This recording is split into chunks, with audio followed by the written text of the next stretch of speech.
There's a moment most people never notice while it's happening. It doesn't arrive with a warning or a dramatic soundtrack or a sudden sense of clarity. It just slips into your life quietly, disguised as an ordinary second inside an ordinary day. You're staring at a screen, scrolling past other people's progress. You're sitting at your desk, surrounded by tasks you promised yourself you'd finally start. You're lying awake at night, replaying the same unfinished thought over and over. And somewhere beneath all that noise, a small, uncomfortable realization surfaces.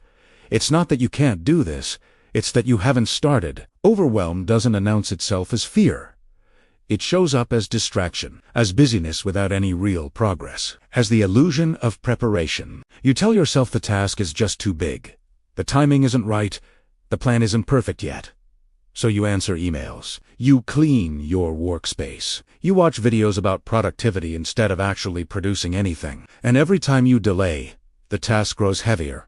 Not because it changed, but because your mind did. Marcus lived inside that exact cycle for longer than he wanted to admit. He was 32, smart, capable, and full of ideas that never made it past his own head. From the outside, his life looked ready for a breakthrough.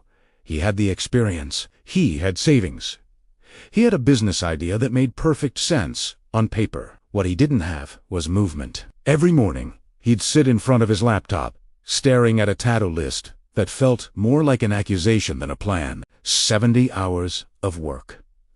Weeks of effort. Decisions he felt completely unqualified to make perfectly. The weight of the entire future sat on his chest before he ever typed a single word. So he did what many intelligent people do when their intelligence becomes a hiding place. He waited. He told himself he just needed more clarity. He told himself he needed more energy. He told himself he would start tomorrow. But tomorrow became next week. Next week became next month. And progress stayed exactly where it was. The problem wasn't laziness. Marcus cared deeply. The problem was scale.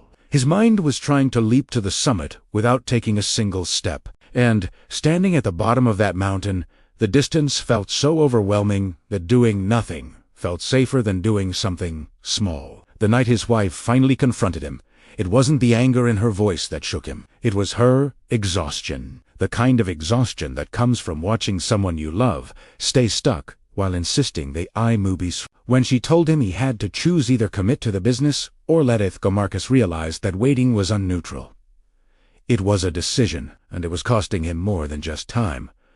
That same night, he called his uncle, a man who had built companies, failed publicly, succeeded quietly, and understood something Marcus didn't yet have the language for. After listening patiently, his uncle laughed, not because the situation was funny, but because it was so familiar. "You're not stuck," he said. "You're overwhelmed by the finish line, and you're trying to start from the end." Then he introduced Marcus to an idea so simple it almost sounded insulting. Commit to 10 minutes. Not an hour. Not a full work session. Not until it's done. Just 10 minutes of real work on the one thing you're avoiding the most. Marcus didn't believe him. 10 minutes felt insignificant, almost laughable. But that was the entire point. 10 minutes is too small for your brain to argue with. It doesn't trigger fear. It doesn't demand perfection. It doesn't even require motivation. It simply asks you to begin. The next morning, Marcus sat at his desk again. Same list. Same fear. But this time, he didn't look at everything. He picked one tiny piece. He set a timer for 10 minutes, and he told himself he was allowed to stop when it ended. No guilt. No expectations. The first few minutes were uncomfortable. His thoughts wandered. Doubt crept in. He felt that familiar urge to quit and do something else. But the timer was still running, so he stayed. By the time it went off, something unexpected had happened. The work existed. It wasn't perfect, but it was real. And for the first time in months, Marcus felt something shift, not motivation, but trust. He reset the timer. What Marcus discovered over the next few weeks wasn't that 10 minutes magically solved all his problems. It was that starting removed the massive weight he had been carrying in his mind. Momentum replaced resistance. Progress replaced guilt. Discipline stopped feeling like a punishment and started feeling like self-respect. Some days he stopped at 10 minutes, other days he didn't. But every single day he showed up, and that consistency quietly rewired his identity. He stopped seeing himself as someone who just planned, and started seeing himself as someone who acted. Within weeks, the business plan existed. The website took shape. The ideas moved from his imagination into reality. Not because he worked harder than before, but because he stopped asking himself to do everything all at once. This is what most people misunderstand about productivity. The barrier isn't time.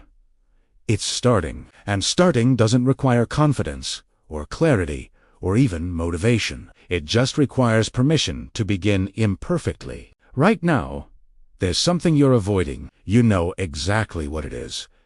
And it's not avoiding you, it's waiting. It is waiting for you to stop negotiating with your fear and just take the smallest step forward. You don't need to change your entire life today. You don't need to feel ready. You don't need to see the whole path. You only need 10 minutes of honesty with yourself. 10 minutes of effort. 10 minutes of just showing up, because your identity isn't built in the big breakthroughs. It's built in repetition. In ordinary moments, on ordinary days when no one is watching.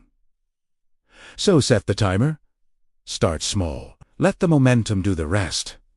And tomorrow, do it again. Thanks for watching. If this helped, consider subscribing for more.